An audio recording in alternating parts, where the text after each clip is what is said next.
누가복음 14장 말씀. 한 번은 예수께서 바리새인의 최고 지도자들 가운데 한 사람과 안식일 식사를 하러 가셨는데 손님들이 모두 그분을 주시하며 일거수일투족을 살폈다.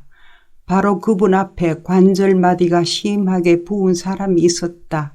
예수께서 그 자리에 있는 종교학자와 바리새인들에게 물으셨다. 안식일에 병을 고쳐도 되느냐 안 되느냐. 그들은 묵묵부답이었다. 예수께서 그 사람을 데려다가 고쳐주시고 돌려보내셨다. 그러고 나서 말씀하셨다. 여기 있는 사람 가운데 자기 자식이나 가축이 우물에 빠졌는데 당장 달려가서 끌어내지 않고 안식일이냐 아니냐를 따질 사람이 있느냐. 그들은 대답할 말이 없었다. 예수께서 식탁에 둘러앉은 손님들에게 계속해서 이야기해 주셨다. 사람들이 저마다 밀치고 상석에 앉으려는 것을 보시고 예수께서 말씀하셨다. 누가 너를 저녁 식사에 초대하거든 상석에 앉지 마라. 주인이 너보다 더 중요한 사람을 초대했을 수도 있다.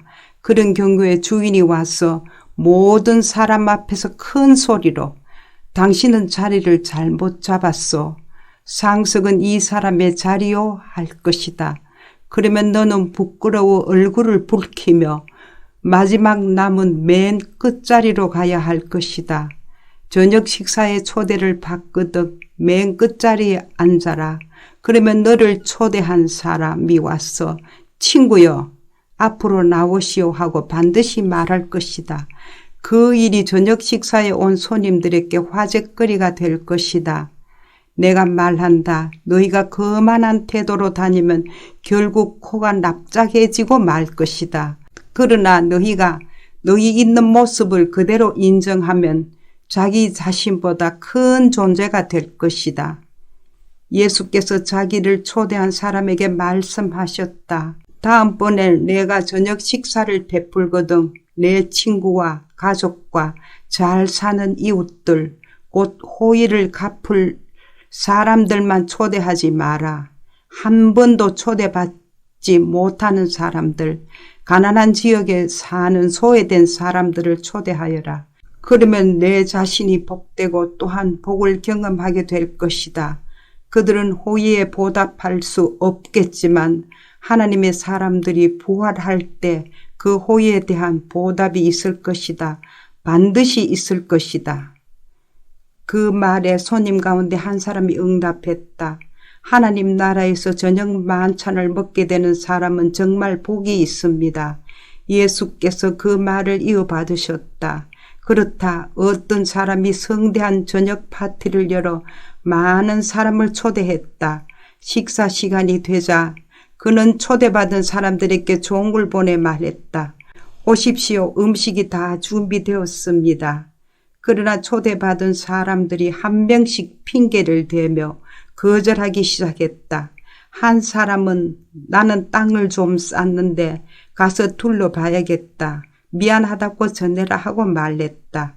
또 한 사람은 나는 방금 소 5쌍을 샀는데 꼭 가서 부려봐야겠다. 미안하다고 전해라 하고 말했다. 또 한 사람은 나는 신혼이라 집에 있는 아내에게 가봐야 한다 하고 말했다. 종이 돌아와서 주인에게 사정을 보고했다. 주인은 격분해서 종에게 말했다. 어서 시내의 큰 길과 골목길로 나가거라. 가서 제대로 된 식사가 필요한 사람들, 소외된 사람과 노숙자와 불쌍한 사람들을 눈에 띄는 대로 모아서 이리로 데려오너라. 종이 다시 보고했다. 주인님, 명령하신 대로 했는데도 여전히 자리가 남습니다. 주인이 말했다. 그렇다면 길거리로 가서 아무나 만나는 대로 데려오너라. 나는 내 집이 가득 차기를 원한다. 내가 너희에게 말한다. 처음에 초대받은 사람들 가운데는 아무도 내 저녁 파티에서 먹지 못할 것이다. 하루는 많은 무리가 예수와 함께 걷고 있는데 예수께서 돌아서서 그들에게 말씀하셨다. 누구든지 내게 오려는 사람은 아버지와 어머니, 배우자와 자녀, 형제 자매, 그리고 자기 자신까지 내려놓지 않고서는 내 제자가 될 수 없다. 누구든지 자기 십자가를 지고 내 뒤를 따라오지 않는 사람은 내 제자가 될 수 없다. 새 집을 지을 계획이라면 집을 다 지을 수 있을지 비용을 계산해 보지 않을 사람이 누가 있겠느냐?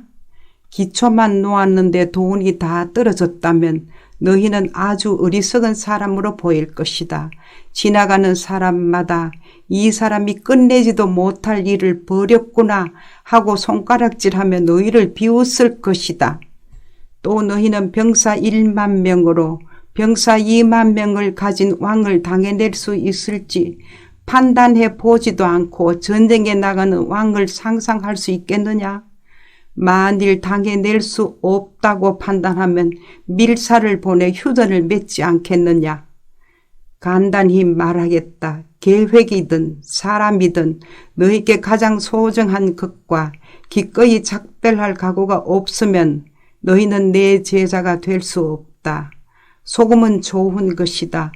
그러나 소금이 맛을 잃으면 아무데도 쓸데없는 무용지물이 되고 만다.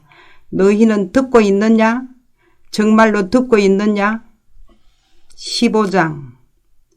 평판이 좋지 않는 많은 사람들이 예수 주변에 머물며 그분의 말씀을 열심히 듣고 있었다. 바리새인과 종교학자들은 이것이 전혀 달갑지 않았다. 그들은 화가 나서 투덜거렸다. 이 사람이 죄인들을 받아들이고 함께 식사하며 그들을 오랜 친구처럼 대한다. 그들이 불평하자 예수께서 다음 이야기를 들려주셨다. 너희 가운데 한 사람에게 양 100마리가 있는데 한 마리를 잃어버렸다고 하자. 너희라면 99마리를 들판에 두고서 잃어버린 양 한 마리를 찾아다니지 않겠느냐?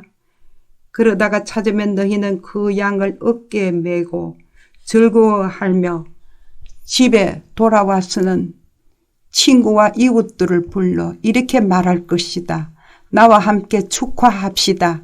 내가 잃어버린 양을 찾았습니다. 내가 분명히 말한다. 구원이 필요하지 않은 99명의 선한 사람보다 구원받은 죄인 한 사람의 생명으로 인해 천국에는 더 큰 기쁨이 있다. 어떤 여자에게 동전 10개가 있었는데 하나를 잃어버렸다. 그렇다면 그 여자가 그 동전 하나를 찾을 때까지 불을 켜고 집을 뒤지며 구석구석 살피지 않겠느냐? 그러다가 찾으면 틀림없이 친구와 이웃들을 불러 이렇게 말할 것이다. 나와 함께 축하합시다. 내가 잃어버린 동전을 찾았습니다. 내가 분명히 말한다. 잃어버린 한 영혼이 하나님께 돌아오면 그때마다 하나님의 천사들이 바로 그와 같이 파티를 벌이며 축하한다. 예수께서 말씀하셨다. 어떤 사람에게 두 아들이 있었다. 둘째 아들이 아버지에게 말했다. 아버지, 제가 받을 유산을 지금 당장 주십시오. 아버지는 재산을 두 아들의 몫으로 나누었다. 얼마 지나지 않아 둘째 아들은 짐을 싸서 먼 나라로 떠났다. 거기서 그는 제 멋대로 방탕하게 살면서 가지고 있던 재산을 다 날려버렸다. 돈이 다 떨어졌다. 그때 그 나라 전역에 심한 기근이 들었고 그는 고차한 형편에 처하게 되었다. 그는 그 나라에 사는 한 사람에게 일감을 얻어 들판에 나가 돼지 치는 일을 하게 되었다. 그는 배가 너무 고파서 돼지 구정물 속에 옥수수 속대라도 먹고 싶었지만 그것마저 주는 사람이 없었다. 그제야 정신을 차린 그가 말했다. 내 아버지 밑에서 일하는 일꾼들도 식탁에 앉아 하루 3끼를 먹는데 나는 여기서 굶어 죽는구나. 아버지께 돌아가야겠다. 가서 아버지, 제가 하나님께 죄를 짓고 아버지 앞에 죄를 지었습니다.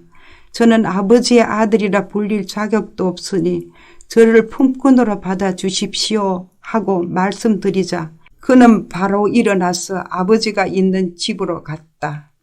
그가 아직 멀리 있는데 아버지가 그를 보았다. 아버지는 뛰는 가슴으로 달려나가 아들을 끌어안고 입을 맞추었다. 아들이 말했다. 아버지, 저는 하나님께 죄를 짓고 아버지 앞에 죄를 지었습니다. 저는 다시 아버지의 아들이라 불릴 자격이 없습니다. 그러나 아버지는 그의 말을 듣지 않았다. 아버지는 종들을 불렀다. 어서 깨끗한 옷 한 벌을 가져다가 이 아들에게 입혀라. 손가락에 집안 반지를 끼우고 발에 신발을 신겨라. 그리고 좋은 사료로 키운 암소를 잡아다가 구워라. 잔치를 벌여야겠다. 흥겹게 즐겨야겠다. 내 아들이 여기 있다. 죽은 줄 알았는데 이렇게 살아있다. 잃어버린 줄 알았는데 이렇게 찾았다. 그들은 흥겹게 즐기기 시작했다. 그 일이 있는 동안에 맏아들은 밭에 나가 있었다. 그가 하루 일을 끝내고 들어오는데 집 가까이 이르자 음악 소리와 춤추는 소리가 들렸다. 그는 종을 불러서 무슨 일인지 물었다. 동생분이 집에 돌아왔습니다. 그가 무사히 집에 돌아왔다고 주인 어른께서 잔치를 열라고 명하셨습니다. 쇠고기 파티입니다. 하고 종이 말해 주었다. 맏아들은 분하고 언짢아서 저만치 물러나 집에 들어가려고 하지 않았다. 아버지가 나와서 그와 이야기하려 했으나 그는 들으려고 하지 않았다. 아들이 말했다. 제가 집에 남아서 한치도 속을 썩이지 않고 아버지를 모신 것이 몇 년째입니까? 그런데도 아버지는 저와 제 친구들을 위해 잔치 한 번 열어주신 적이 없습니다. 그런데 아버지의 돈을 창녀들에게 다 날리고 나타난 저 아들에게는 성대한 잔치를 베풀어 주시다니요. 아버지가 말했다. 아들아, 내가 모르는 것이 있다. 너는 늘 나와 함께 있으니 내 것이 다 내 것이다. 그러나 지금은 흥겨운 때고 마땅히 기뻐할 때다. 내 동생은 죽었다가 살아났고 잃었다가 다시 찾았다. 16장 예수께서 제자들에게 말씀하셨다. 어떤 부자에게 관리인이 있었다. 관리인이 직위를 남용해서 사사로운 지출이 크게 늘고 있다는 보고가 주인에게 들어갔다. 그래서 주인은 그를 불려들어 말했다. 너에 대해 들려오는 이야기가 어찌 된 것이냐? 너를 해고하겠다. 내가 내 장부를 철저히 감사해 볼 것이다. 그러자 관리는 속으로 말했다. 관리인 일을 잃었으니 이제 어쩌지? 막노동을 하자니 힘이 없고 구걸을 하자니 자존심이 상하고 그렇지 좋은 수가 있다 이렇게 하자. 그러면 내가 거리에 나 앉더라도 사람들이 나를 자기 집에 들여줄 것이다. 관리는 곧장 행동으로 옮겼다. 그는 자기 주인에게 빚진 사람들을 한 사람씩 불렀다. 처음 온 사람에게 관리인이 말했다. 내 주인에게 진 빚이 얼마요? 그가 대답했다. 올리브 기름 100통입니다. 관리인이 말했다. 지금 당장 여기 앉아서 당신 서류에 50이라고 쓰시오. 다음 사람에게 말했다. 당신은 무슨 빚을 졌소? 그가 대답했다. 밀 100부대입니다. 그가 말했다. 당신 서류를 가져다가 80이라고 쓰시오. 자, 여기에 놀라운 소식이 있다. 주인은 이 부정직한 관리인을 칭찬했다. 왜 그랬겠느냐? 그가 제 앞가림을 할 줄 알았기 때문이다. 세상 물정에 밝은 사람들이 이 점에 있어서는 법을 잘 지키는 시민들보다 영리하다. 그들은 늘 빈틈이 없고 온갖 수단을 꾀하며 수완을 발휘해서 살아남는다. 나는 너희도 그런 식으로 옳은 것을 위해 영리해지기를 바란다. 모든 역경을 생존을 위한 창조적인 자극제로 삼고 가장 본질적인 것에 너희 관심을 집중하여라. 그러면 너희는 선한 행동에 만족하면서 그저 그렇게 사는 것이 아니라 참으로 살게 될 것이다. 예수께서 계속해서 말씀하셨다. 너희가 작은 일에 정직하면 큰 일에도 정직할 것이다. 너희가 작은 일을 속이면 큰 일도 속일 것이다. 너희가 작은 일에 정직하지 못하면 누가 너희에게 가게를 맡기겠느냐? 2명의 사장을 위해 일하는 직원은 없다. 하나는 미워하고 하나는 사랑하거나 하나는 또 받들고 하나는 얕보게 된다. 너희가 하나님과 은행 둘 다를 섬길 수는 없다. 돈을 밝히는 무리인 바리새인들이 이 말씀을 들었다. 그들은 눈을 부라리며 그분을 현실을 모르는 대책 없는 사람으로 치부해버렸다. 그러자 예수께서 그들에게 말씀하셨다. 너희는 다른 사람들 앞에 자신을 그럴듯하게 보이는데 넌 달인이다. 그러나 하나님은 겉모습이 아니라 내면을 보신다. 이 사회가 보고 대단하다고 이르는 것을 하나님은 꿰뚫어 보시고 터무니없다 하신다. 하나님의 율법과 예언자는 요한에서 절정을 이루었다. 이제 하나님 나라의 기쁜 소식이 전파된다. 이것은 모든 사람의 마음을 끄는 초대다. 하나님의 율법이 한 글자라도 달아 없어지기 전에 먼저 하늘이 풀어지고 땅이 녹아내릴 것이다. 이 헌법 규정을 구실 삼아 정욕을 덮으려는 것은 간음이다. 결혼법 규정을 구실 삼아 정욕을 덮으려는 것도 간음이다. 어떤 부자가 있었는데 그는 최신 유행하는 값비싼 옷을 입고 과시적으로 돈을 쓰면서 하루하루를 허비했다. 나사로라는 가난한 사람이 그의 집 문 앞에 버려져 있었는데 온 몸이 종기투성이었다. 부자의 식탁에서 떨어지는 부스러기로 끼니를 때우는 것이 그 인생의 소원이었다. 그에게 다가와서 그 몸에 난 종기를 핥는 개들이 그의 가장 가까운 친구였다. 그러다가 이 가난한 사람이 죽었고 천사들에게 이끌려 아브라함의 품에 안겼다. 부자도 죽어서 땅에 묻혔다.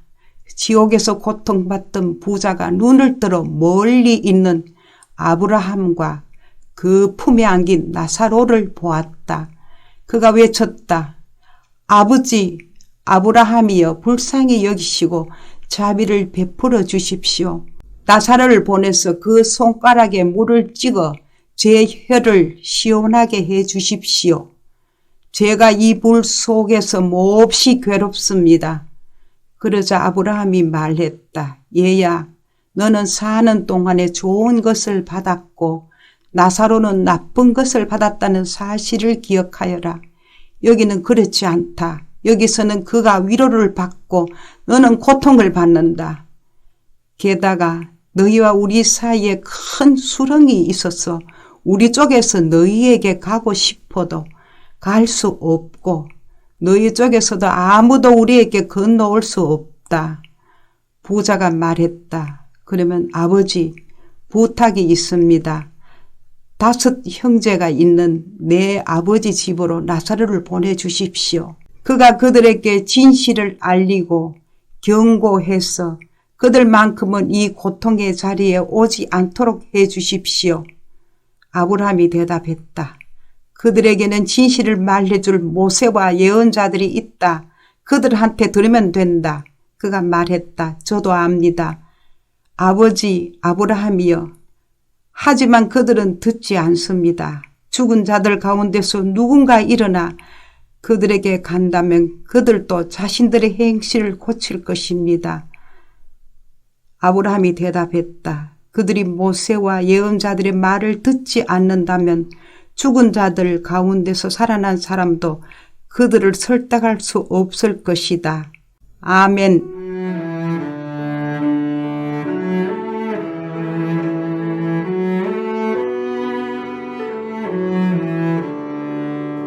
오늘도 말씀으로 승리하시길 바랍니다.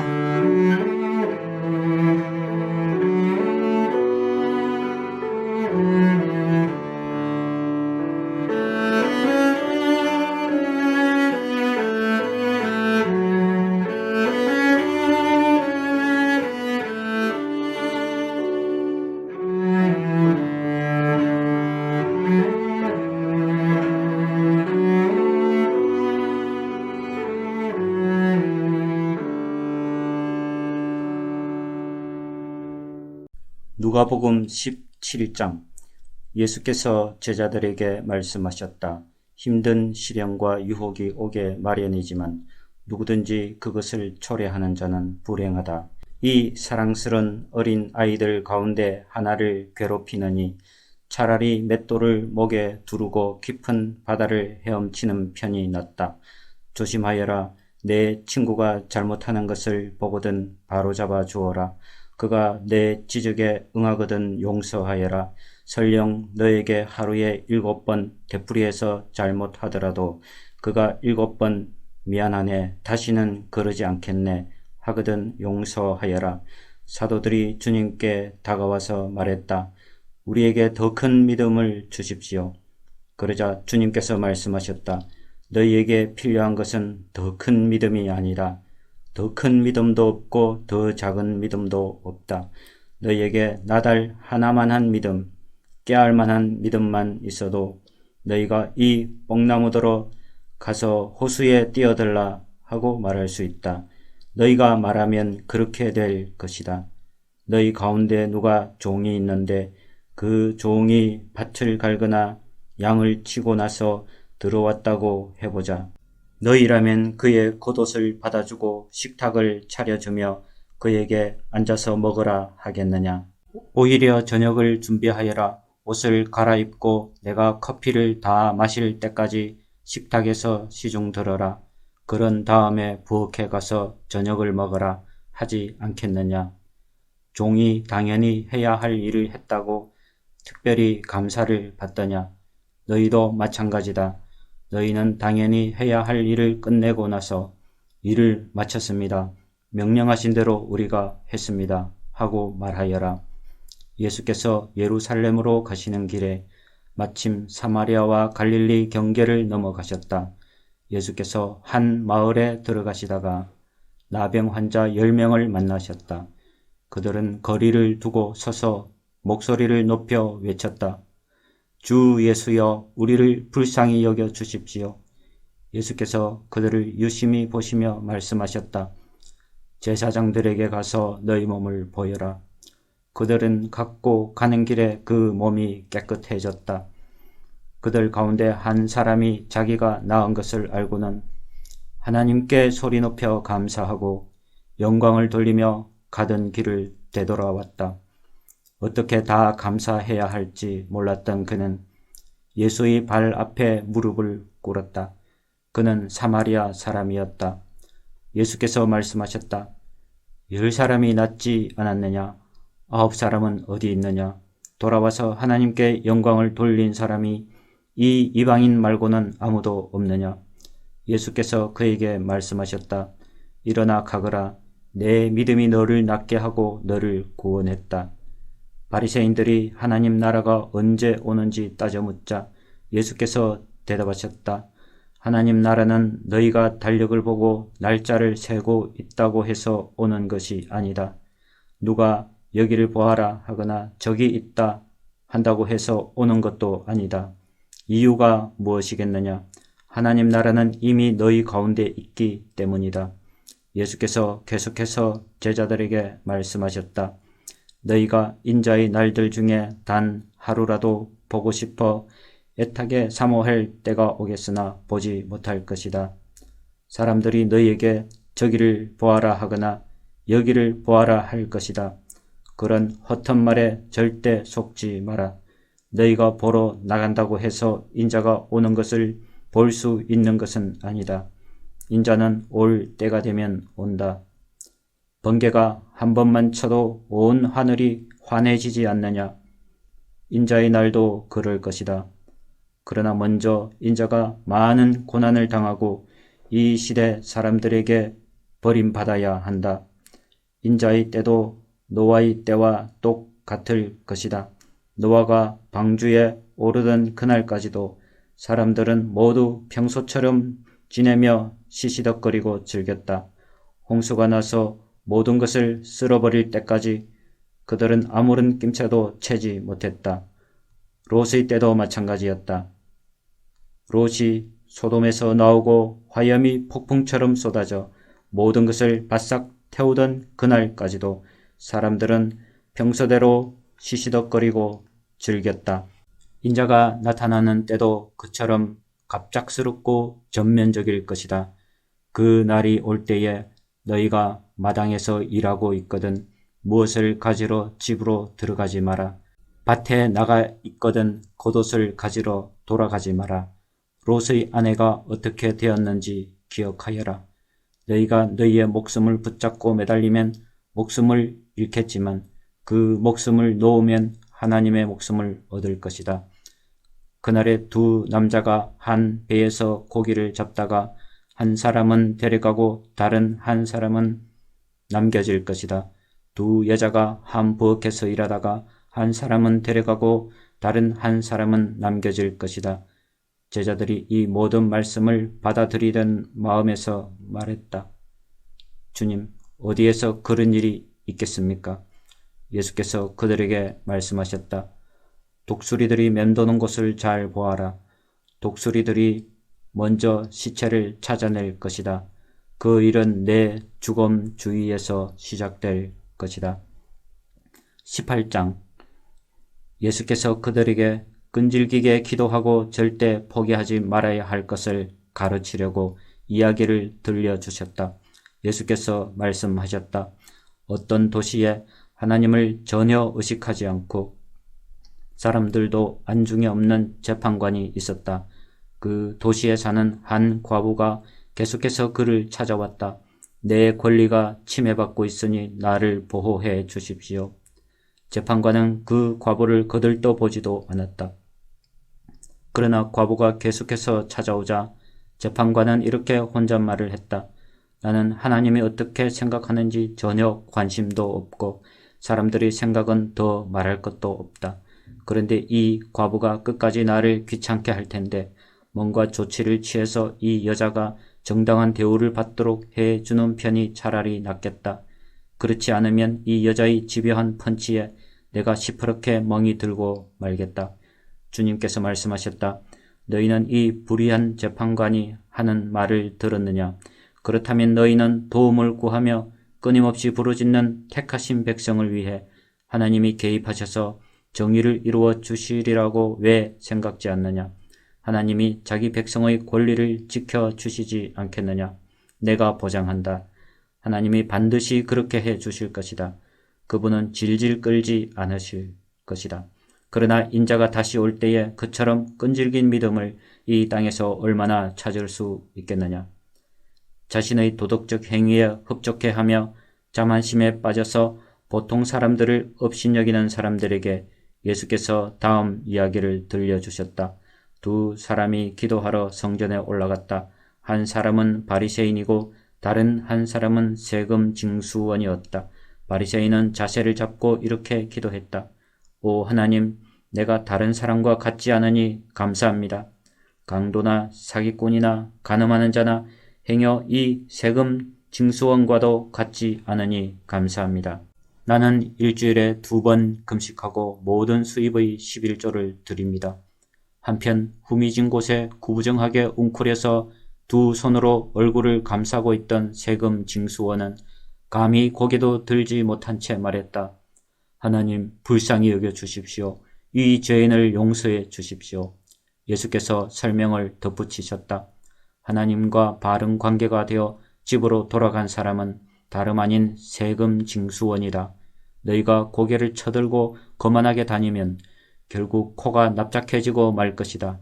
그러나 너희가 자신의 모습을 있는 그대로 인정하면 너희는 자기 자신보다 큰 존재가 될 것이다. 사람들이 예수께서 만져주시기를 바라며 그분께 아이들을 데려왔다. 제자들이 그것을 보고는 그들을 쫓아냈다. 그러자 예수께서 그들을 다시 부르셨다. 이 아이들을 그냥 두어라. 아이들과 나 사이에 끼어들지 마라. 이 아이들은 천국의 자랑이며 기쁨이다. 명심하여라. 너희가 하나님 나라를 아이처럼 단순하게 받아들이지 않으면 절대로 그 나라에 들어갈 수 없다. 하루는 한 지방 관리가 예수께 물었다. 선하신 선생님, 제가 무엇을 해야 영원한 생명에 들어갈 자격을 얻겠습니까? 예수께서 말씀하셨다. 어째서 나를 선하다고 하느냐? 오직 하나님 한 분 외에는 선하신 분이 없다. 계명에 간음하지 마라, 살인하지 마라, 도둑질하지 마라, 거짓말하지 마라, 내 부모를 공경하라 하지 않았더냐? 그가 말했다. 선생님, 제가 기억하기로는 그 계명들은 제가 다 지켰습니다. 예수께서 그 말을 들으시고 말씀하셨다. 그렇다면 남은 일은 하나뿐이다. 내가 가진 것을 다 팔아서 가난한 사람들에게 거저 주어라. 그러면 내가 하늘의 부를 갖게 될 것이다. 그런 다음 와서 나를 따라라. 그것은 그 관리가 전혀 예상치 못한 말이었다. 큰 부자인 그는 몹시 근심했다. 그는 많은 것을 움켜쥐고 있었고 그것을 놓을 마음이 없었다. 예수께서 그의 반응을 보시고 말씀하셨다. 많이 가진 사람이 하나님 나라에 들어가는 것이 얼마나 어려운지 아느냐. 부자가 하나님 나라에 들어가는 것보다 낙타가 바늘기로 지나가는 것이 더 쉽다. 다른 사람들이 물었다. 그러면 어느 누가 가망이 있겠습니까? 예수께서 말씀하셨다. 너희 힘으로 해낼 수 있다고 생각하면 전혀 가망이 없다. 그러나 하나님께서 하실 수 있다고 믿으면 얼마든지 가능한 일이다. 베드로가 이야기의 주도권을 다시 잡으려고 이렇게 말했다. 우리는 가진 것을 다 버리고 주님을 따랐습니다. 그렇지 않습니까? 예수께서 말씀하셨다. 그렇다. 너희는 절대 후회하지 않을 것이다. 집과 배우자와 형제자매와 부모와 자식과 그 무엇을 희생하고서 손해볼 사람은 아무도 없다. 너희 평생에 그 모든 것을 여러 배로 돌려받을 것이다. 영원한 생명도 덤으로 받을 것이다. 그 후에 예수께서 12 제자를 따로 한쪽으로 데리고 가셔서 말씀하셨다. 잘 들어라. 우리는 지금 예루살렘으로 올라가는 길이다. 인자에 대해 예언서에 기록된 것이 모두 이루어질 것이다. 사람들이 인자를 로마 사람들에게 넘겨주어 조롱하고 놀리고 침뱉을 것이다. 그리고 인자를 고문한 뒤에 죽일 것이다. 그러나 사흘 후에 인자는 다시 살아날 것이다. 하지만 제자들은 깨닫지 못했고 예수께서 무슨 말을 하시는지 전혀 감을 잡지 못했다. 예수께서 여리고 외곽에 이르셨다. 한 눈먼 사람이 길가에 앉아서 구걸하고 있었다. 그는 무리가 술렁이는 소리를 듣고 무슨 일인지 물었다. 사람들이 그에게 말했다. 나사렛 예수께서 지나가신다. 그러자 그가 갑자기 소리쳤다. 예수여, 다윗의 자손이여 불쌍히 여겨 주십시오. 저를 불쌍히 여겨 주십시오. 앞서가던 사람들이 그에게 조용하라고 했으나 그는 오히려 더 크게 소리쳤다. 다윗의 자손이여 불쌍히 여겨 주십시오. 저를 불쌍히 여겨 주십시오. 예수께서 걸음을 멈추시고 그를 데려오라고 말씀하셨다. 그가 가까이 오자 예수께서 물으셨다. 내게 무엇을 원하느냐? 그가 말했다. 주님, 다시 보기 원합니다. 예수께서 말씀하셨다. 다시 보아라. 내 믿음이 너를 구원했고 낫게 했다. 그는 즉시 고침을 받았다. 그가 고개를 들어서 보니 앞이 보였다. 그는 하나님께 영광을 돌리며 예수를 따라갔다. 길가에 있는 사람들도 모두 합류하여 큰 소리로 하나님을 찬양했다. 아멘.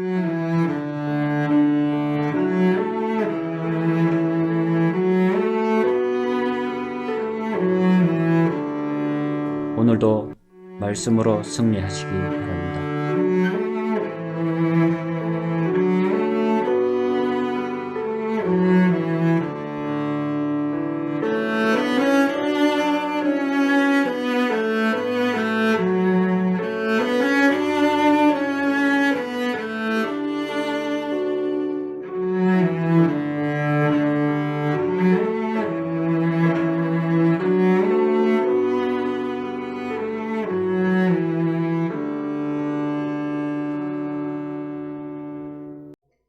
19장.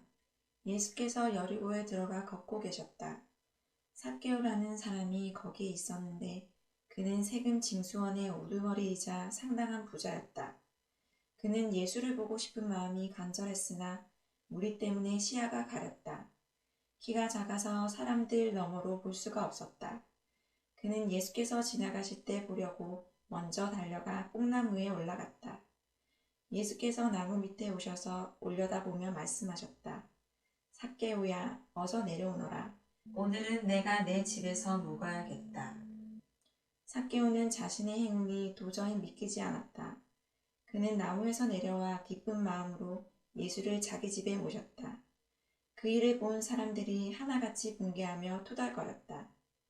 저분이 무슨 일로 이 사기꾼 같은 사람을 가까이 하는가? 삭개오는 놀라서 그냥 그 자리에 서 있었다. 그가 더듬거리며 사죄했다. 주님, 제 수입의 절반을 가난한 사람들에게 거저주겠습니다. 그리고 제가 남을 속인 일이 있으면 그 피해액을 4배로 보상하겠습니다. 예수께서 말씀하셨다. 오늘은 이 집에 구원이 임한 날이다. 여기 아브라함의 자손 삭개오가 있다. 인자는 잃어버린 자를 찾아 회복시키려고 왔다. 그들이 말씀에 집중하고 있을 때 예수께서 다음 이야기를 들려주셨다. 그렇게 하신 것은 사람들이 예루살렘 가까이 이르면서 하나님 나라가 금방이라도 나타날 것 같은 기대감으로 고조되어 있었기 때문이다.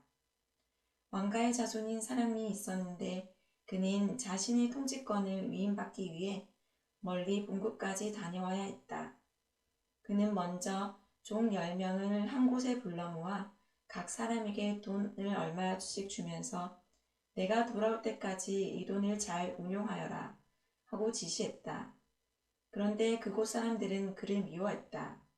그래서 그들은 그의 통치에 반대하는 탄원서를 작성하여 사절단에게 들려서 보냈다.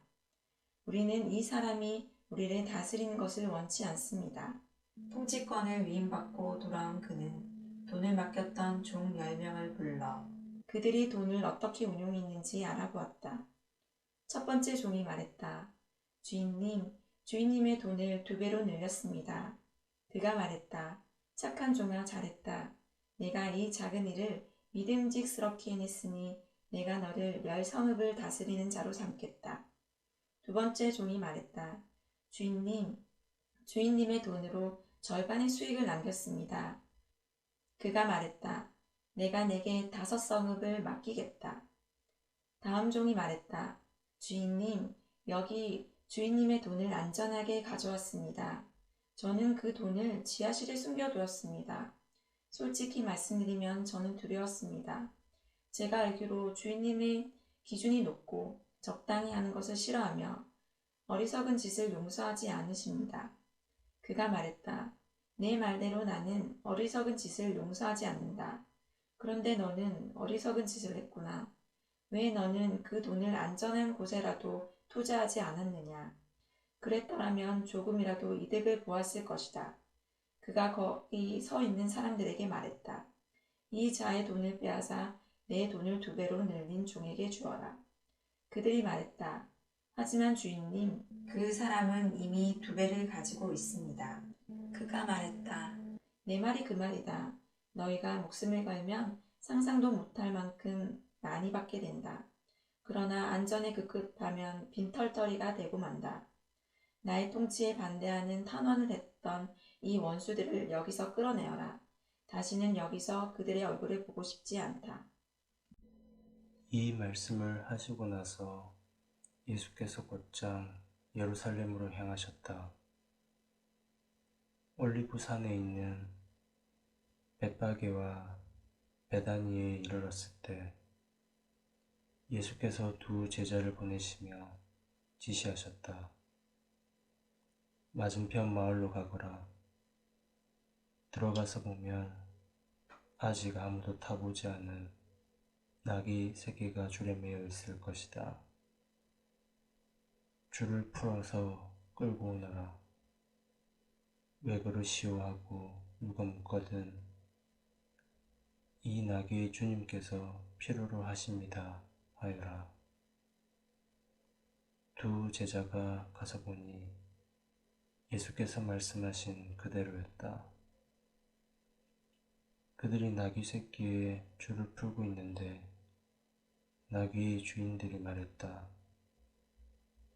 그 나귀 새끼의 줄은 왜 푸는 것이오? 제자들이 말했다. 이 나귀의 주님께서 필요로 하십니다.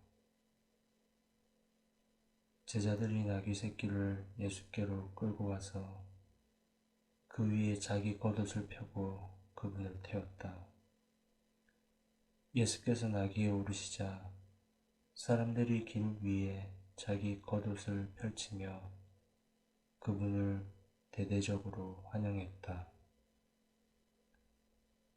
올리브산이 내리막길로 접어드는 등성이에서 제자의 온 무리가 그들이 목격한 놀라운 일들로 인해 열광적으로 찬양을 터뜨렸다. 복되다 하나님의 이름으로 오시는 왕이여. 하늘에는 모든 것이 형통, 가장 높은 곳에는 영광. 무리 가운데 몇몇 바리새인들이 예수께 말했다. 선생님, 당신의 제자들을 단속하십시오. 그러자 예수께서 말씀하셨다. 이들이 잠잠하면 돌들이 대신 소리쳐 찬양할 것이다. 도시가 눈에 들어오자 예수께서 그 도시를 보고 우셨다. 내게 유익한 모든 것을 오늘 내가 알았더라면 좋았을 텐데, 그러나 이제 너무 늦었다. 앞으로 내 원수들이 보병대를 몰고 와서 너를 포위하고 사방에서 치고 들어올 것이다. 그들이 너와 내 아이들을 바닥에 메어칠 것이다. 돌 하나도 그대로 남지 않을 것이다. 이 모두가 너를 직접 찾아오신 하나님을 내가 알아보지도 않고 맞아들이지도 않았기 때문이다. 예수께서 성전에 들어가셔서 거기에 상점을 차려놓고 온갖 잡다한 것을 파는 사람들을 모두 쫓아내셨다. 예수께서 말씀하셨다. 성경에 이렇게 기록되어 있다. 내 집은 기도하는 집이다. 그런데 너희는 그것을 종교 시장으로 바꾸어 놓았다. 그때부터 예수께서는 날마다 성전에서 가르치셨다. 대제사장과 종교학자와 백성의 지도자들은 예수를 제거할 방법을 찾으려고 혈안이 되어 있었다.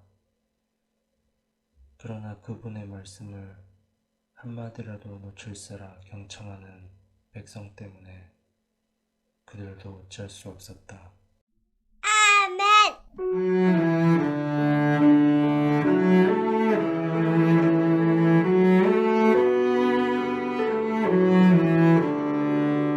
오늘도 말씀으로 승리하시기 바랍니다.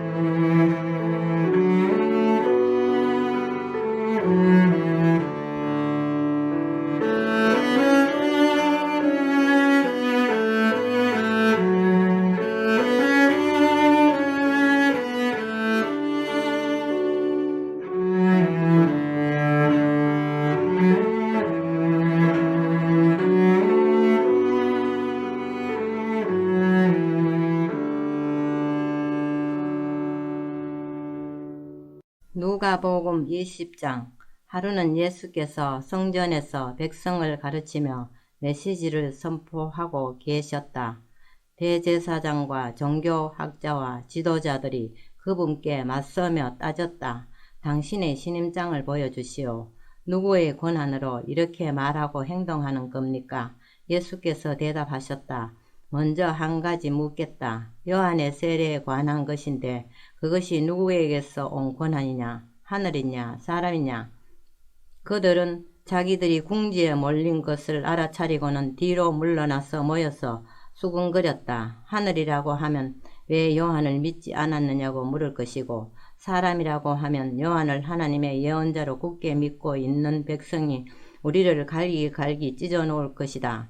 그들은 이번은 예수께 양보하기로 하고 자신들은 모른다고 말했다. 예수께서 말씀하셨다. 그렇다면 나도 너희의 물음에 대답하지 않겠다. 예수께서 백성에게 또 다른 이야기를 들려주셨다. 어떤 사람이 포도원을 세우고 그 포도원을 소작농들에게 맡기고 먼 길을 떠났다. 그는 오랜 시간 동안 떠나 있다가 때가 되자 수확하려고 소작농들에게 종을 한 사람 보냈다. 그러나 소작농들은 그 종을 마구 때려 빈손으로 돌려보냈다. 주인이 다시 한번 다른 종을 보내자 소작농들은 그 종도 멍이 들도록 때려 빈손으로 돌려보냈다. 주인이 세 번째로 종을 보내자 소작농들은 그 종을 머리부터 발끝까지 두들겨 패서 길거리에 내다 버렸다. 그러자 포도원 주인이 말했다. 이렇게 해야겠다. 내 사랑하는 아들을 보내자. 저들이 내 아들만큼은 존중하겠지. 그러나 아들이 오는 것을 본 소작농들은 재빨리 머리를 맞대고 의논했다. 지금이 기회다. 이자는 상속자다. 그를 죽이고 우리가 재산을 다 차지하자. 그들은 그 아들을 죽여서 울타리 밖으로 내던졌다. 너희 생각에는 포도원 주인이 어떻게 할 것 같으냐? 맞다. 그가 와서 그들을 다 없애버릴 것이다. 그리고 포도원 관리는 다른 사람들에게 맡길 것이다. 듣고 있던 사람들이 말했다. 아닙니다. 그렇게 하면 안 됩니다. 그러나 예수께서는 물러서지 않으셨다. 그렇다면 너희는 이 말씀이 왜 기록되었다고 생각하느냐? 석공들이 내버린 돌이 이제 모퉁이 돌이 되었다. 누구든지 이 돌 위에 걸려 넘어지는 사람은 그 몸의 뼈가 다 부러질 것이요. 이 돌이 그 사람 위에 떨어지면 그는 완전히 가루가 될 것이다. 종교학자와 대제사장들은 당장 예수를 잡고 싶었으나 여론이 두려웠다. 그들은 그분의 이야기가 자기들을 두고 한 것임을 알았다. 예수를 잡을 기회를 노리던 그들은 정탐꾼들을 보내어 짐짓정당한 질문을 던지는 사람인 양 행세하게 했다. 그들은 그분을 속여서 율법에 저촉될 만한 발언을 하게 만들 속셈이었다. 그래서 예수께 물었다. 선생님, 우리가 알기로 당신은 솔직하고 정직하게 가르치며 아무에게도 비위를 맞추지 않고 하나님의 도를 정확히 가르칩니다. 그러니 우리한테 말해 주십시오. 황제에게 세금을 내는 것이 법에 맞습니까? 맞지 않습니까? 예수께서 그들의 의도를 아시고 이렇게 말씀하셨다. 동전 하나를 내게 보여라. 여기 새겨진 얼굴이 누구 얼굴이냐? 그리고 뭐라고 써 있느냐? 황제입니다. 그들이 말했다. 예수께서 말씀하셨다. 그렇다면 황제의 것은 황제에게 주고 하나님의 것은 하나님께 드려라. 아무리 애를 써보아도 그들은 예수께 죄를 뒤집어 씌울 만한 발언을 유도해낼 수 없었다. 그분의 대답은 그들의 혀를 찔렀고 그들의 말문을 막아버렸다. 부활의 가능성을 일절 부인하는 유대교 분파인 사두개파 사람 몇이 다가와서 물었다. 선생님, 모세는 기록하기를 남자가 자식 없이 아내를 두고 죽으면 그 동생이 형수와 결혼해서 자식을 낳아줄 의무가 있다고 했습니다. 한 번은 7 형제가 있었습니다. 마지가 결혼했는데 자식 없이 죽었습니다. 둘째가 형수와 결혼했으나 죽었고 셋째도 그러했습니다. 7 형제가 다 차례대로 그렇게 했으나 자식이 없었습니다. 마지막에는 여자도 죽었습니다. 그렇다면 부활 때에 그 여자는 누구의 아내가 됩니까? 7 형제가 다 그 여자와 결혼했습니다. 예수께서 말씀하셨다. 이 땅에서는 결혼이 중대한 관심사지만 저 세상에서는 그렇지 않다. 죽은 사람들이 부활에 참여하는 사람들에게 결혼은 더 이상 관심사가 못 된다. 죽음도 마찬가지다. 너희야 믿지 않겠지만 그들에게는 더 나은 관심사가 있다. 그때에는 하나님과 최고의 기쁨과 친밀감을 나눌 것이다. 모세도 불붙는 떨기나무 앞에서 부활의 관내 외치기를 아브라함의 하나님, 이삭의 하나님, 야곱의 하나님이라고 했다. 하나님은 죽은 자의 하나님이 아니라 산 자의 하나님이시다. 그분께는 모두가 살아있다. 몇몇 종교학자들이 말했다. 선생님, 훌륭한 답입니다. 한동안 아무도 그분께 묻는 사람이 없었다. 그 후에 예수께서 그들에게 물으셨다. 어째서 사람들이 메시아를 다윗의 자손이라고 하느냐? 다윗은 시편에 분명히 말했다. 하나님께서 내 주님께 말씀하셨다. 내가 내 원수들을 내 발 아래 둘 때까지 너는 여기 내 오른편에 앉아 있어라. 다윗이 여기서 메시아를 내 주님이라고 부르는데 메시아가 어떻게 다윗의 자손이 될 수 있느냐? 모든 사람이 듣는 가운데 예수께서 제자들에게 말씀하셨다. 종교학자들을 조심하여라. 그들은 가운을 입고 다니며 사람들이 지켜 세우는 말에 우쭐하고 중요한 자리를 차지하면서 교회의 모든 행사에서 상석에 앉기를 좋아한다. 언제나 그들은 연약하고 무력한 사람들을 착취한다. 그들의 기도가 길어질수록 그들의 상태는 더 나빠진다. 마지막에 그들은 그 값을 치르게 될 것이다. 21장 예수께서 눈을 들어 부자들이 헌금함에 헌금 넣는 것을 보셨다. 그 후에 한 가난한 과부가 동전 2개를 헌금함에 넣는 것을 보셨다. 예수께서 말씀하셨다. 과연 이 과부가 오늘 가장 많은 헌금을 드렸다.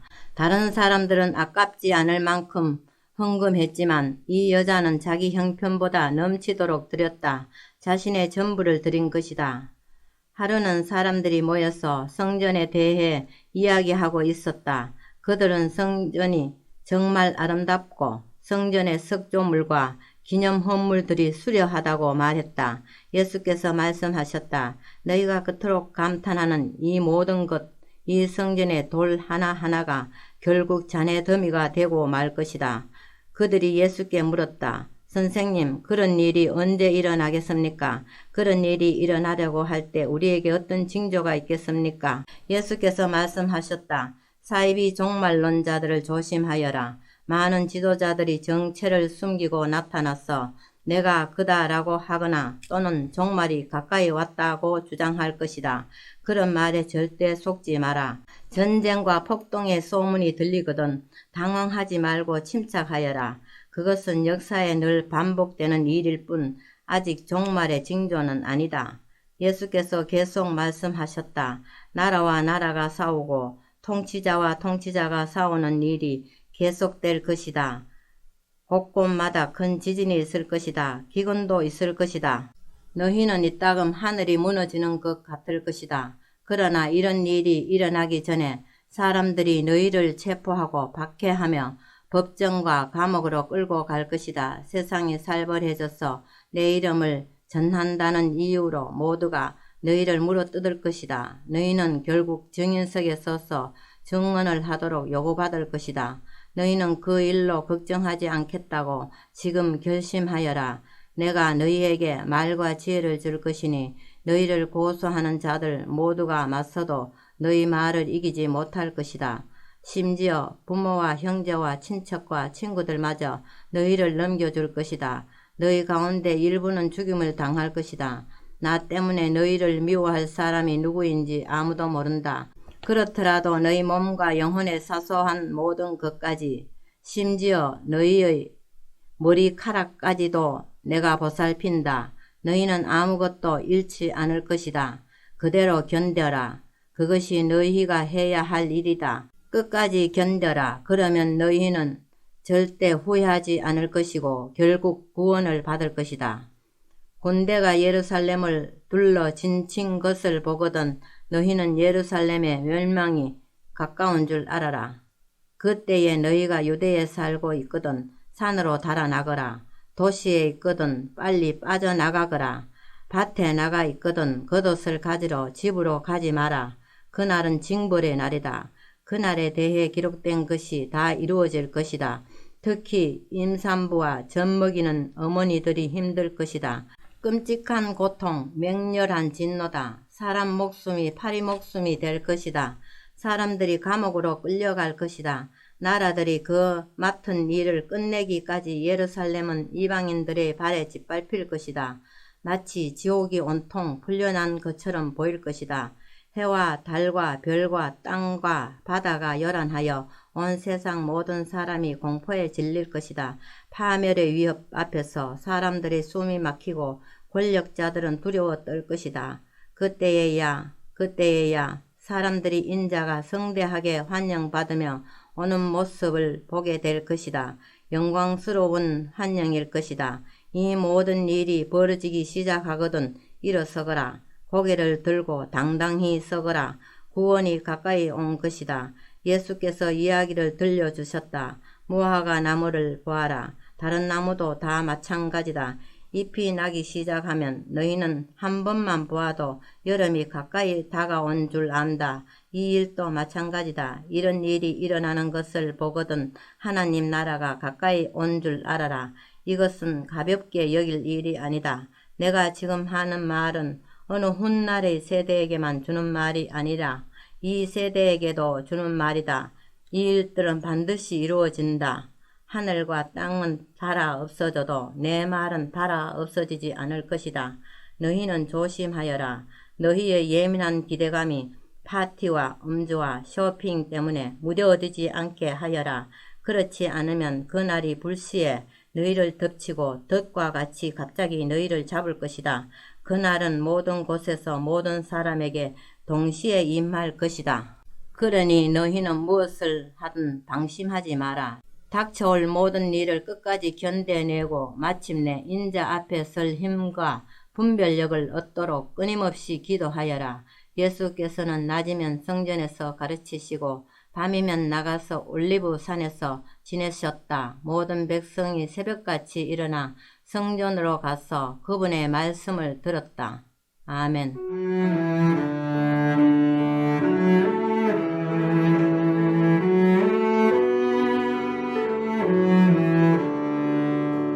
오늘도 말씀으로 승리하시기 바랍니다.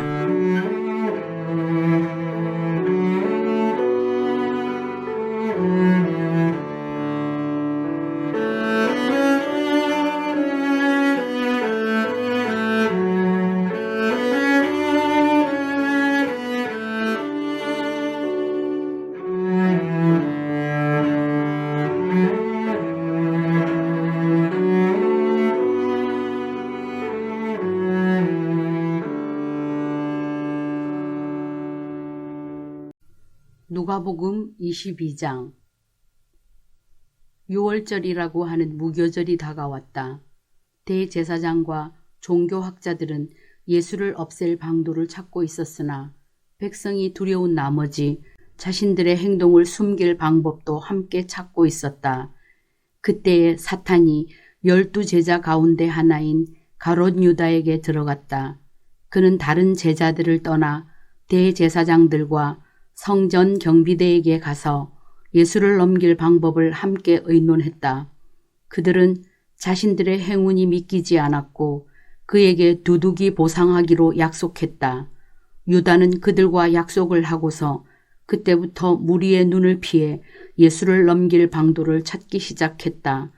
유월절 양을 잡는 무교절이 되었다. 예수께서 베드로와 요한을 보내며 말씀하셨다. 가서 우리가 함께 먹을 수 있도록 유월절을 준비하여라. 그들이 말했다. 우리가 어디에다 준비하기 원하십니까? 예수께서 말씀하셨다. 시내로 들어가면서 주의하여 잘 보아라. 그러면 물 한 동이를 지고 가는 사람을 만날 것이다. 그를 따라 집으로 가서 집주인에게 선생님께서 제자들과 함께 유월절 식사를 할 방이 어디 있느냐고 물어보십니다. 하고 말하여라. 그가 너희에게 이미 청소를 마친 넓은 다락방을 보여줄 것이다. 거기서 식사를 준비하여라. 제자들이 가보니 모든 것이 예수께서 말씀하신 그대로였다. 그들은 유월절 식사를 준비했다.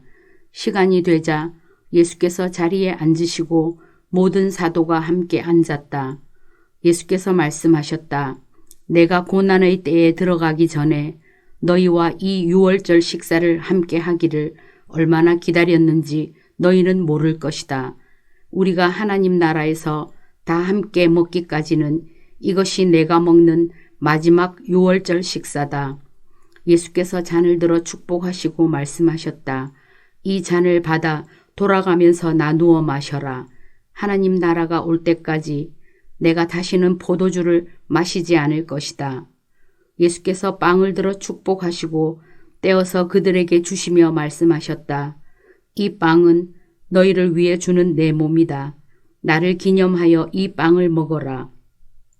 저녁 식사 후에 예수께서 잔을 가지고 똑같이 하시며 말씀하셨다. 이 잔은 너희를 위해 붓는 내 피로 쓴 새 언약이다.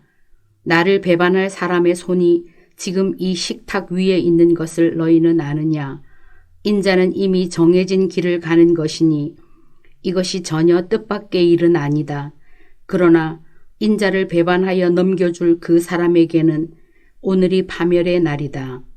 그들은 그런 일을 할 자가 누구인지 궁금해서 서로 의심하며 묻기 시작했다.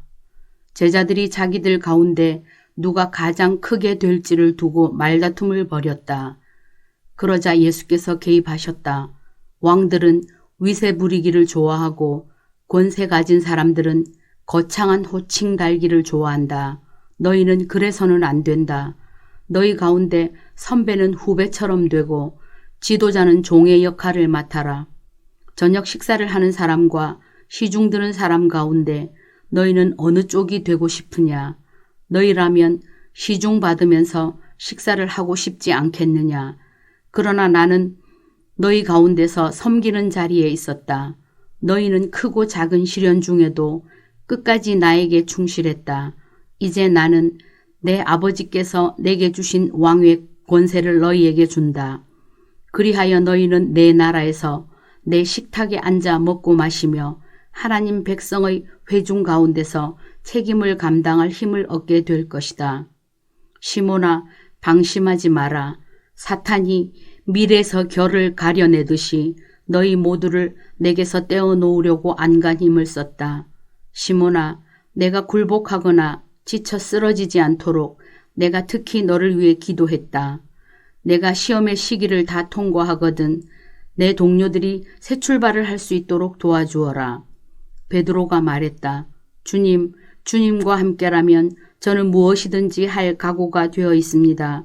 주님을 위해서라면 감옥에라도 가겠습니다. 주님을 위해 죽기까지 하겠습니다. 예수께서 말씀하셨다. 베드로야, 안 됐지만 내게 이 말을 해야겠다. 수탉이 울기 전에 내가 나를 모른다고 3번 부인할 것이다. 예수께서 말씀하셨다. 내가 너희를 보내면서 꼭 필요한 것만 가지고 가볍게 다니라고 했을 때에 너희에게 문제가 없었느냐?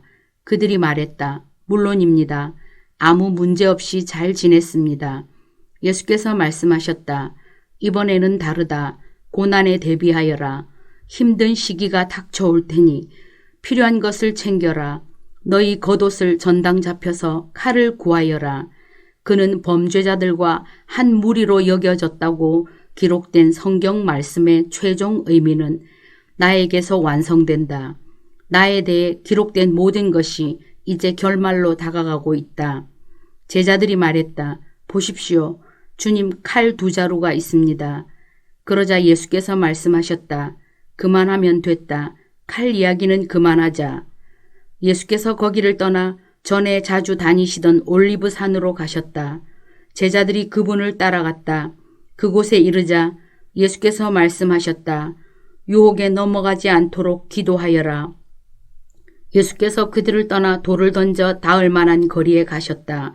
거기서 무릎을 꿇고 기도하셨다. 아버지, 이 잔을 내게서 거두어 주십시오. 그러나 내가 원하는 대로 하지 마시고 아버지께서 원하시는 대로 행하십시오. 아버지께서 원하시는 것이 무엇입니까? 그때 하늘에서 천사가 나타나 그분 곁에 서서 힘을 북돋아 주었다. 예수께서 계속해서 더욱 간절히 기도하셨다. 예수의 얼굴에서 쏟아지는 땀방울이 마치 핏방울 같았다. 예수께서 기도를 마치고 일어나셔서 제자들에게 돌아와 보니 그들이 슬픔에 잠겨 잠들어 있었다. 예수께서 말씀하셨다. 너희가 무슨 일로 자고 있느냐? 일어나거라. 유혹에 넘어가지 않도록 기도하여라. 예수께서 그 말씀을 하시자마자 한 무리가 12제자 가운데 하나인 유다를 앞세우고 나타났다. 유다가 예수께 입 맞추려고 곧장 그분께 다가왔다. 예수께서 말씀하셨다.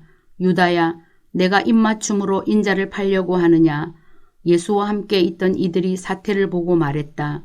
주님, 우리가 싸울까요? 그들 가운데 한 사람이 대제사장의 종에게 칼을 휘둘러 그의 오른쪽 귀를 잘라버렸다. 예수께서 말씀하셨다. 그냥 두어라.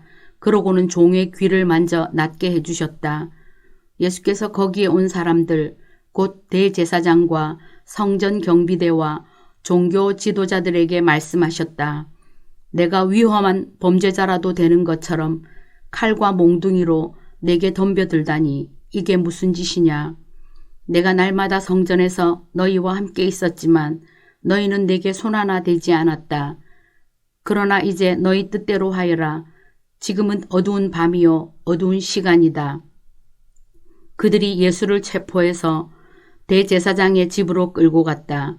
베드로는 안전한 거리를 두고 뒤따라갔다.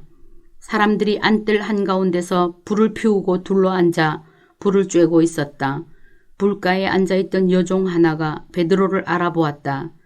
그리고 다시 유심히 보더니 말했다. 이 사람도 저자와 함께 있었어요.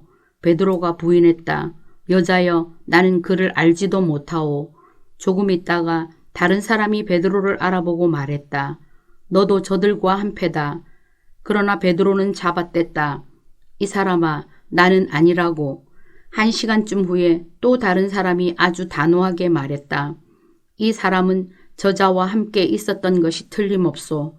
갈릴리 사람이라는 표시가 이 사람의 온몸에 새겨져 있어. 베드로가 말했다. 이보시오. 나는 당신이 무슨 말을 하는지 모르겠소.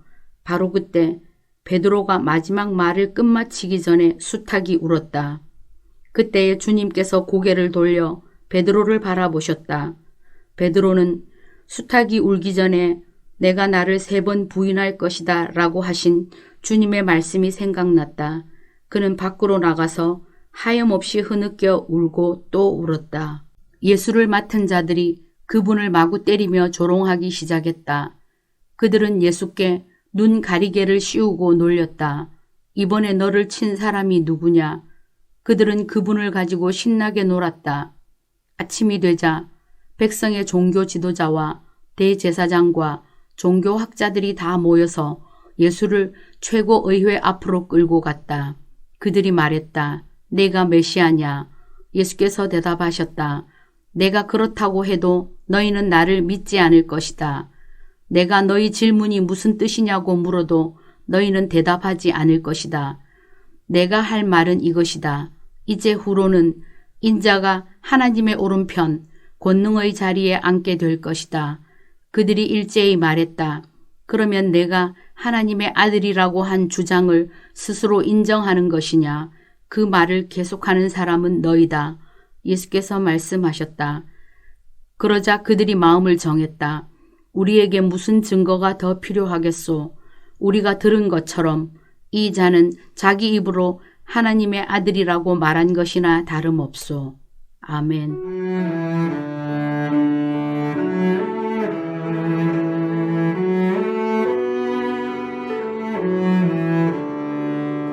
오늘도 말씀으로 승리하시길 바랍니다.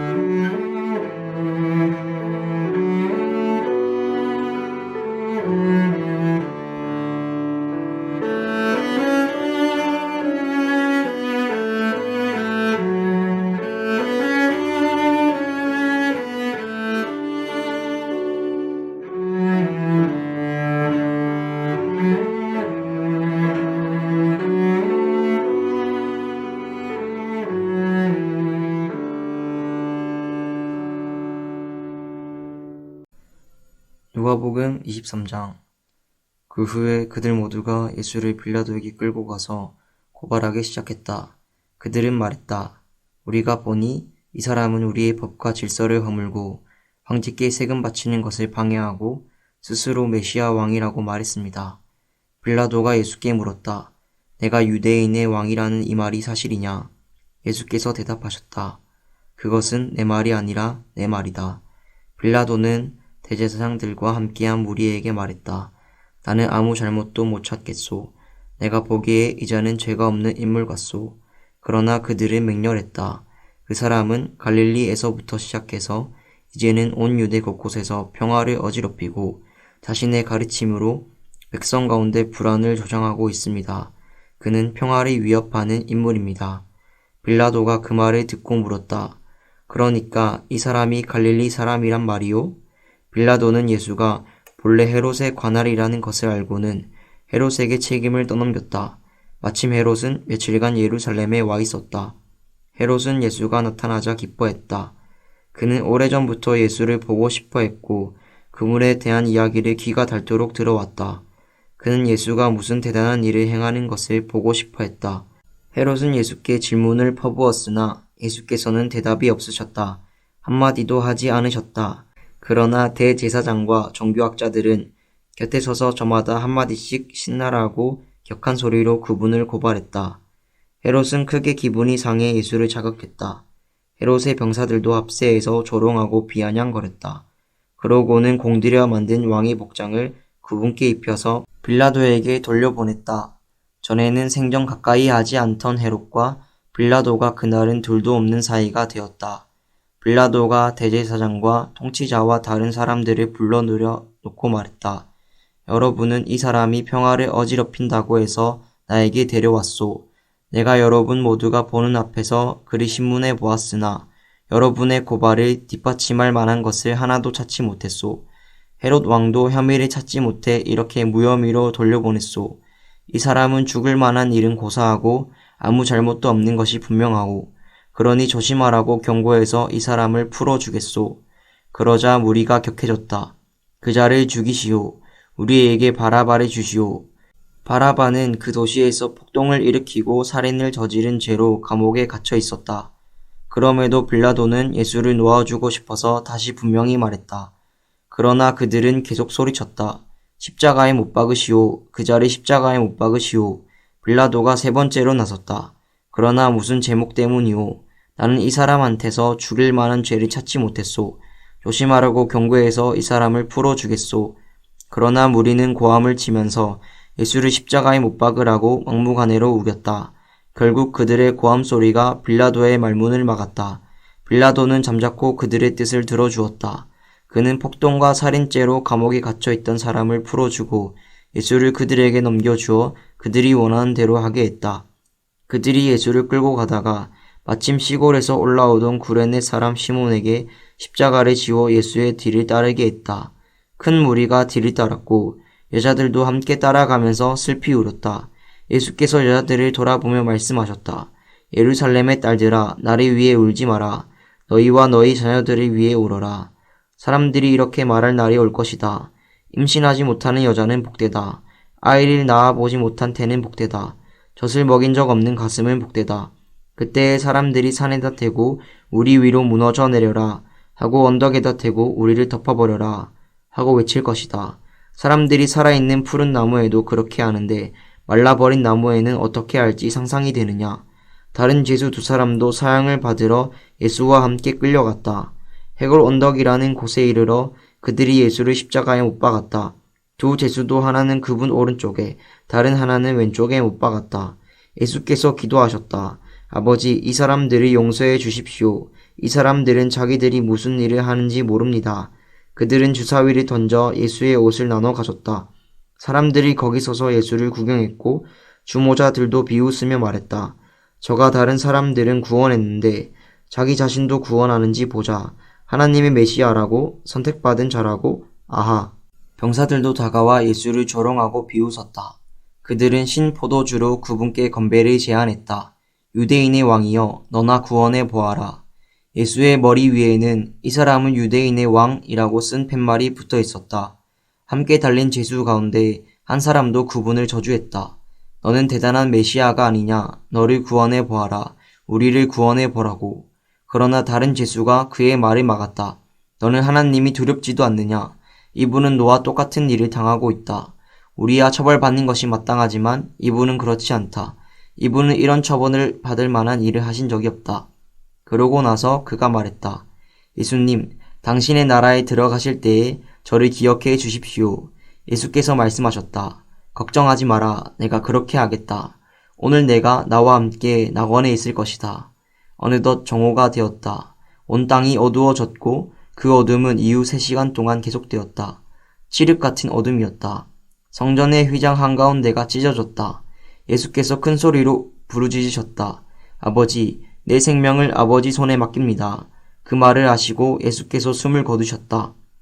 그 자리에 있던 지휘관이 일어난 일을 보고 하나님께 영광을 돌렸다. 이 사람은 죄 없는 사람이었다. 선하고 죄 없는 사람이었다.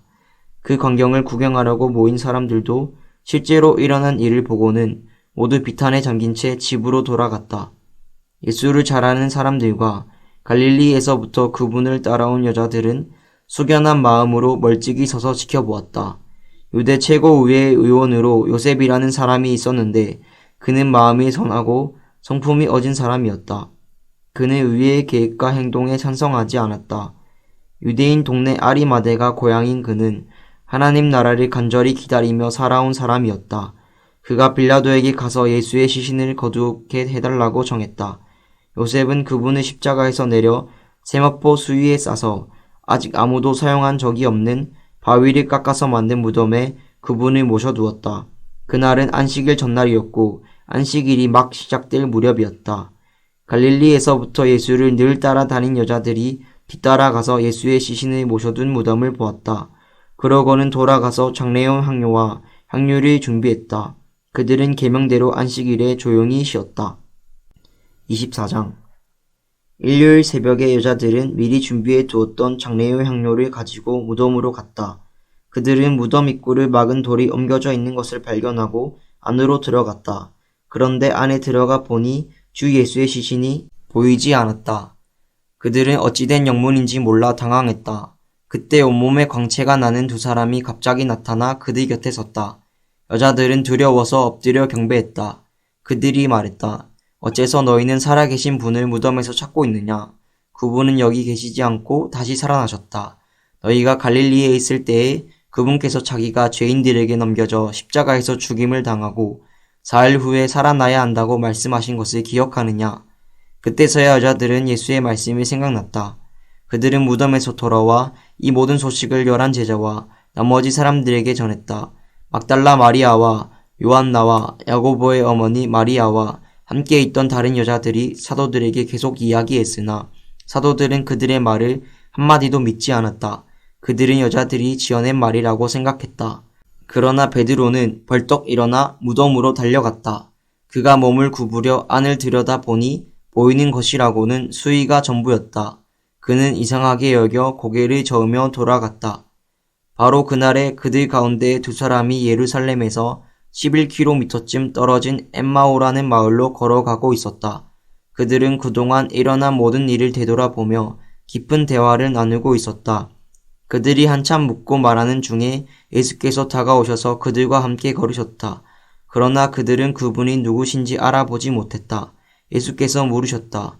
당신들은 길을 가면서 무슨 이야기를 그토록 열심히 합니까? 그들은 가장 친한 벗을 잃은 듯한 심통한 얼굴로 그 자리에 멈춰섰다. 그 중에 글로바라는 사람이 말했다. 지난 며칠 동안 있었던 일을 예루살렘에서 당신 혼자만 모른단 말입니까? 예수께서 말씀하셨다. 무슨 일이 있었습니까? 그들이 말했다. 나사렛 예수께 일어난 일입니다. 그분은 하시는 일과 말의 능력이 있고 하나님과 온 백성에게 축복받은 하나님의 사람이자 예언자셨지요. 그런데 대제사장과 지도자들이 그분을 넘겨주어서 사형 선고를 받게 하고 십자가에 못 박았습니다. 우리는 그분이야말로 이스라엘을 구원하실 분이라는 희망을 품고 있었습니다. 그 일이 있은 지 벌써 4일째입니다. 그런데 지금 우리 가운데 몇몇 여자들이 우리를 완전히 혼란에 빠뜨렸습니다. 오늘 아침 일찍 그들이 무덤에 갔는데 그분의 시신을 찾을 수 없었다고 합니다. 그들이 돌아와서 하는 말이 자기들이 천사들의 환상을 보았는데 천사들이 예수께서 살아 계시다고 했다는 겁니다. 우리의 친구들 가운데 몇 사람이 무덤에 가서 확인해 보니 여자들 말대로 무덤이 비어 있었지만 예수를 보지는 못했습니다. 그러자 예수께서 말씀하셨다. 당신들은 머리가 둔하고 마음이 무딘 사람들이군요. 어째서 당신들은 예언자들이 말한 모든 것을 단순히 믿지 못합니까? 당신들은 이런 일이 일어나야 한다는 것과 메시아가 고난을 겪고서 자기 영광에 들어가야 한다는 것을 알지 못합니까? 그러고 나서 예수께서는 모세의 책들로 시작해 예언서를 전부 살피시면서 자신을 언급한 성경 구절들을 모두 짚어주셨다. 그들은 자신들이 가려던 마을 어귀에 도착했다. 예수께서 계속하시려는 듯하자 그들이 간청했다. 우리와 머물며 함께 저녁을 드십시오. 날이 저물어 저녁이 되었습니다. 그래서 예수께서 그들과 함께 들어가셨다. 예수께서 그들과 함께 식탁에 앉으셔서 빵을 들어 축복하시고 떼어서 그들에게 주셨다. 그 순간 그들의 눈이 열렸다. 깜짝 놀라 눈이 휘둥그레진 그들이 예수를 알아보았다. 그러나 그 순간 예수께서 살아지셨다. 그들이 서로 말을 주고받았다. 그분이 길에서 우리와 대화하며 성경을 풀어주실 때 우리 마음이 뜨거워지지 않았습니까? 그들은 한시도 지체하지 않고 일어나서 곧장 예루살렘으로 돌아갔다. 가보니 11 제자와 친구들이 함께 모여 이야기하고 있었다. 사실이다. 주님께서 살아나셨다. 시몬이 주님을 보았다. 이어서 그 두 사람도 길에 서 있었던 일과 예수께서 빵을 떼실 때에 자기들이 그분을 알아본 일을 모두 이야기했다.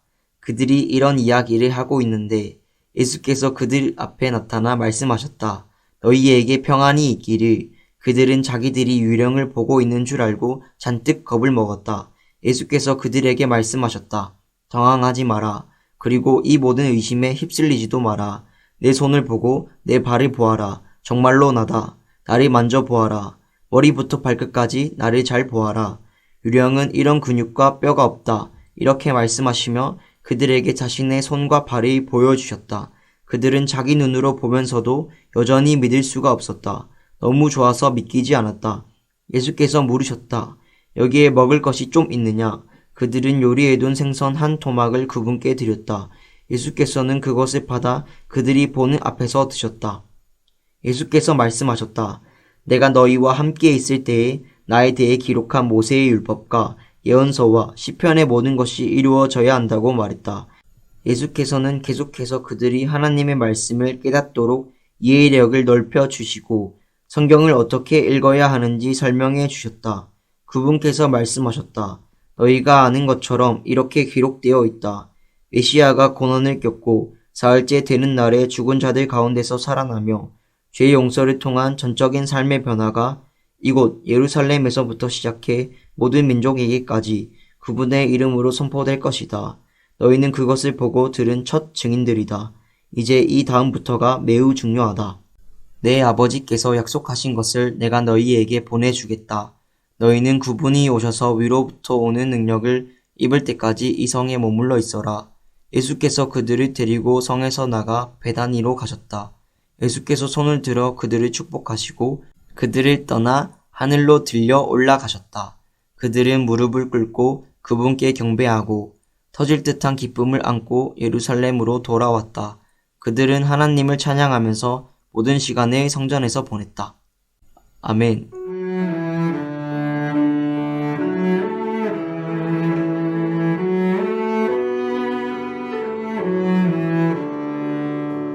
오늘도 말씀으로 승리하시길 바랍니다.